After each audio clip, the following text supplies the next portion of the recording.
Hello, YouTube. It's me, John Avenger, once again, and welcome back to Movies with Actors and Actresses That I Like or Love. This time we're talking about a 2008 adventure movie, sci fi adventure movie that came out in the summer around that time. Journey to the Center of the Earth, the 2008 Brendan Fraser movie. This is with the guy from The Mummy and Josh Hutcherson from the Hunger Games films. This movie's enjoyable. I'm going to say that right now. I know some folks are kind of mixed on it, but compared to other movies that I've seen that year, it's a lot better than some of them. Now, this film was directed by Eric Braveg.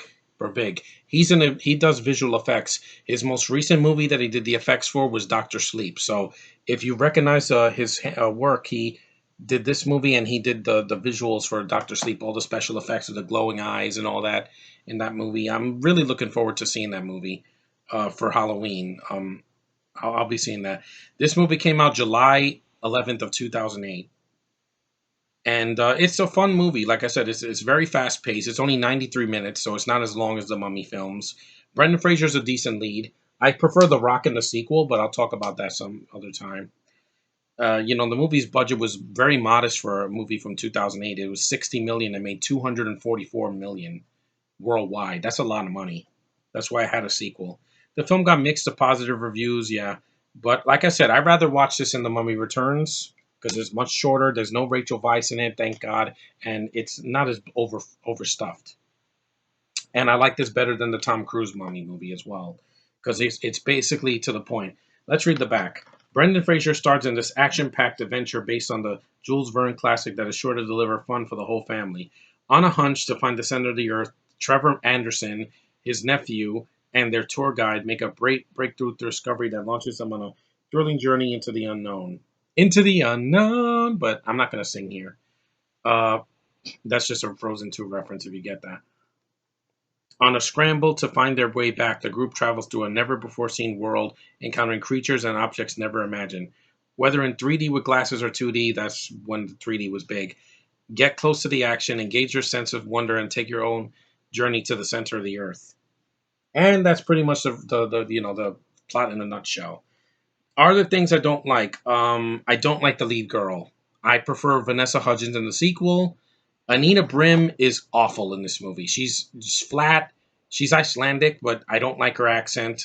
She's very, very weak in the movie. Like I don't remember anything else she's done, and she's very forgettable. And her last name is Hannah Asgardusdottir. I don't know how to say it. I'm not from Iceland.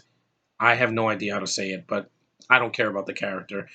Seth Meyers is okay in the film.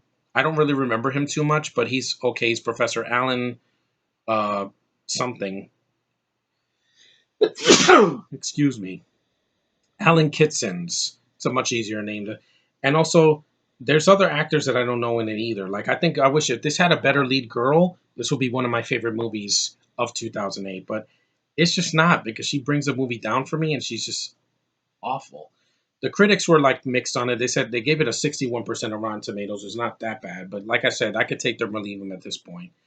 Modern visuals and an old-fashioned storyline make this family adventure comedy a fast-paced, kitsy ride. Yeah, it's a fun ride, guys. It's a B movie that got a bigger budget than the original 1959 version, or I think there was a 1930 version as well. And it's fun for what it is. The visuals are pretty good. The dinosaur looks okay. The plants and the birds and everything. The 3D was okay for the time, but now it's kind of dated because 3D has been dead for like the last 5 or 10 years. And like I said, if you want some action that's not too violent for kids, this is a PG movie. They don't make those anymore. PG movies are very rare now that are live action, unless they're a Disney remake. And this is not a Disney remake. It's a remake, but it does its own thing. It doesn't copy the 50s version. It does its own thing. Uh, it's very fast paced. It's not 2 hours long, and it's not as painful as other remakes I've sat through, especially things like The Mummy 2017 and freaking Beauty and the Beast. Those are way worse. And even sequels like Son of the Mask, which came out for like 3 years before this, or like Speed 2 or Amazing Spider-Man 2. No, it doesn't beat around the bush. It goes by quick, and it's not as painful as it could have been. And if you've never seen this movie, I think they have it on streaming services because it's a movie from 2008 that was mainstream, and it's worth your time. Josh is good in the film. He has a lot of emotion. He does come back for the sequel, so he's the connection to the first movie. Because in the second movie they have The Rock, and I'm glad they picked him because this is before he was in everything, and he was still finding his niche, and he did a good job there. But this is a fun movie. If you've never seen it, it's worth a watch at least once. If you don't like the lead girl, trust me, I know exactly what how you feel. I'm just not a fan. I like my women again, American, Canadian, or Asian mostly. Yeah, sue me. That's how I how my tastes work. But overall, it's still a decent film, and it's worth at least a watch sometime. So that's my review of Journey to the Center of the Earth, the 2008 theatrical film. It's fun. If you shut your brain off and you want to have a good time with your family and you don't want to see anything offensive, it's the movie for you. And it's not too long, so that's a good thing. And it doesn't have it doesn't have the effects. Some of them are dated, and some of them still look pretty good for 2008. And like I said, there were worse movies that year. You had Disaster Movie, the worst comedy I've ever seen. You had Punisher Warzone. That was a very disappointing action crime film with stupid cartoonish action and violence. You had what else? Meet the Spartans. Yeah, there were way worse movies.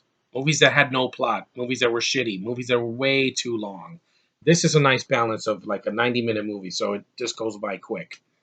Anyway, thanks for watching, guys. Take care, and I'll see you in the next review.